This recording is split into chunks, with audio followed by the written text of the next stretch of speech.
Apostle Mai Guti vanokatyamadza Zimbabwe nekuramba Toyota Land Cruiser ne$250,000 kubva kuna Wicknell Chivayo. Muvidhiyo iyo yatekeshera pamadandemutande pasocial media, Mai Guti vanoti zvipo izvi hazvina umwari mukati.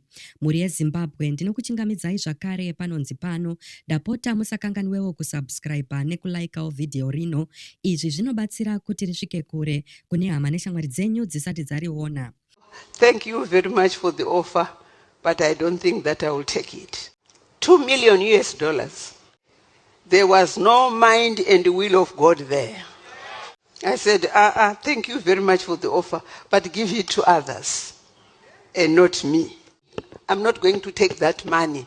And I don't want that car, that Land Cruiser, because I already have the Land Cruiser that I've been driving for all these years.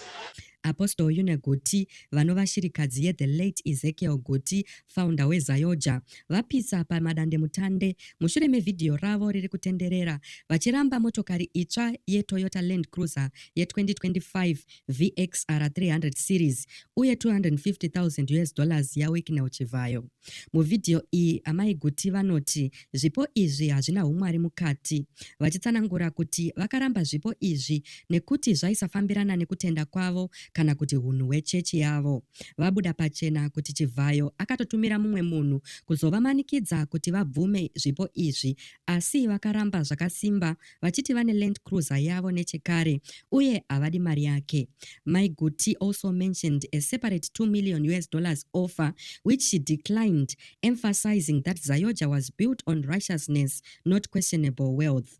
Wicknell Chivayo, uyo anozivikanwa neupenyu hwekushamisira pamwe nekudyidzana nebato reZanu-PF, ave nemakore achitaurwa nezvake pamusoro pezvipo zvake zvemhando yepamusoro zvinosanganisira motokari nemari kuvaimbi, vatori venhau nevakuru vemachechi. Asi hupfumi hwake huri kuongororwa uori hune chekuita nematenda ehurumende akaita seGwanda Solar Project pamwe nechibvumirano cheZimbabwe Electoral Commission Zvake chemamiliyoni 540. Kuramba kwaMai Guti kunotevera kurambawo kwakaita vaThomas Mapfumo chipo chakadai. Vamwe vanorumbidza Mai Guti nekuvimbika kwavo, vamwewo vachiti dei vatambira mari iyi vavaka imwe chechi nebudiriro yayo.